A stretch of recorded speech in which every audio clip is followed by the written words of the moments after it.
So I'm sure you've heard the saying, you are the average of the five people you hang out with the most. Have you ever thought the opposite of this, like the inverse, where you make up 20% of your friends' personality? So basically, you have a huge influence over your friends, and you probably never even like really consciously thought of that.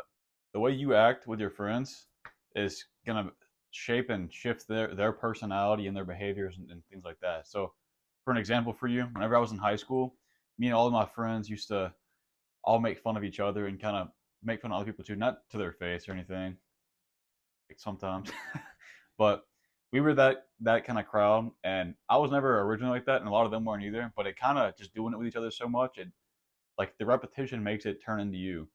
And then currently, I have a friend who's he's a job he hates, and I've been trying to get him to find a new job and help him find jobs and stuff, and he would not have done it on his own. But now we're trying to get him a sales job, and there's just things like that. If I wasn't there, he'd be doing his same job for a long time, I'm sure. But just understand that you have the ability to shape your friends, and you want to use it positively to help those around you. And there's something called behavior modeling, and it's in almost every friend group. An example of this: imagine a couple of your friends are like a group chat where all your friends are in. A lot of you probably text very similarly, and there's no telling who started it. But one of y'all initially started typing like a certain way or said a certain word a lot, and it became part of like your group's lingo or just like the way y'all type. Like it's a very like you're talking to your friend because of something you type. Like you'll just have something like that, and you model it after the original guy. And that's just an example of what texting is. Things in person too, like just the way you talk, the way you speak, your body language, things like that. It rubs off on you just subconsciously. You pick up on, especially a lot of it is through repetition. When something happens a lot, it just kind of becomes part of your personality, and it comes from certain behaviors and experiences you have as a group, and it leads to you having like shared traits and behaviors. So like you might have similar things you say to each other, or certain body languages, and just the activities you do too. Like for example, I have friends who would never gotten in the gym if it wasn't for me. Like I use my influence and my behaviors to get them in the gym. And they started doing it with me. Things like that. Just you have this influence over your friends, and you're capable of using it in a good way or a bad way. And if you're really consciously thinking about it, you can give them your good habits and try to steer them away from your bad habits. That way they don't get that. And with that, also the environment that you and your group or like friend hang out at a lot will also shape you. It will shape you and your friend, but you have control over the environment. So like say one of your friends had this house and everybody goes there and they like smoke and drink there. Well, that environment is due to this one friend. And if it was cut out, that whole part of y'all's life and personality would just be gone. So you can use this to your advantage too, like going to the gym. You have the gym as like y'all spot y'all usually go to. And now y'all have made a good habit for everybody of just working out. Or going to like this coffee shop or something and y'all talk to people there, meet new people. There's good environment and there's bad environments. Like you can imagine some, I'm sure. But you want to use this to your advantage and then try to avoid the negative spots. That way it doesn't seep into your personality. And try to keep them from getting into them too. And even with this, you still have your own like sense of individuality. You're not gonna just turn into each other because you hang out a lot. You're gonna have your own unique traits and everything. So it's not like you trying to turn them into yourself, right? You're just trying to help them have better habits and be a better person. And some people probably think that they have like this personality where they can't influence people. And what you don't understand is you are like just being with them. They get some of your personality. Even if you're like bottom of the totem pole, your friends don't respect you.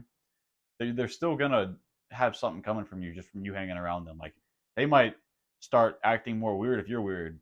Like if you're real closed off and everything, don't talk to anybody. That might start seeping into their personality. You might be rubbing off that negative like uh personality trait off to them, and you want to stop doing that. So you want to try to improve yourself. That way you don't end up making your friends worse. You really just want to try to be the best version of you. That way your friends will become the best version of themselves too. And a lot of people think that their friends won't change, but it's just something subconscious. Like just the saying, "You are the average of the five people you hang out with the most." It's such a true statement, and you realize that as you get older, that your environment and like the people are just what shape you and your personality. And there's like a new thing where it's the average, or your personality can be the average of the five content creators you watch the most. So like if you watch a lot of good content and it's like informative and all these things, it's gonna seep in your personality. But if you watch a lot of shit content or like you have just these terrible like people you watch. That's going to become part of your personality too, and you're going to take their bad habits. It just depends on what you consume the most in your life. You might be saying you shouldn't use this to positively influence your friend because it's manipulative. And yeah, it is manipulative, but you're doing it in a good way. Like, you don't understand, almost everything you do in life is manipulative. You're manipulating everything around you. And whether it's a good way or a bad way is up to you. But doing this and giving them your good traits, even though it's only 20%, 20% is a huge, huge factor to have on somebody's life. And it could be more, could be less, but that's like the average, right? And if you're using this in a positive way, you're literally making them a better person. So why would you not want to manipulate them to be better? It's just a good way to like go about thinking. Yeah, just from here on, try to be mindful of like what you do around your friends, and try to just know that you're shaping them and be aware of it, and try to just give them your good traits. Yeah, if you're interested in this kind of content, please go ahead and scroll down right now and click subscribe. And if you've noticed this in your life, now that I've talked about it and you've been thinking about it, if you notice like your friends kind of having some of your traits or you picking up on some of theirs, comment your experience with that, and so I can see it, because I'm actually kind of curious if you've noticed some, because I've seen a lot in my friend groups, my different ones, that I've really kind of found to just like I understand it a lot more now once I've been like reading about this, and try to just be a lot more mindful about what's going on whenever you're with your friends now. Like, try to understand if they're trying to rub something off bad on you, and then you try to display good things that you want them to have. That way, you're kind of building yourself up, and you're also making them better people to be around. Yeah, I hope this is helpful, and yeah, see you next time.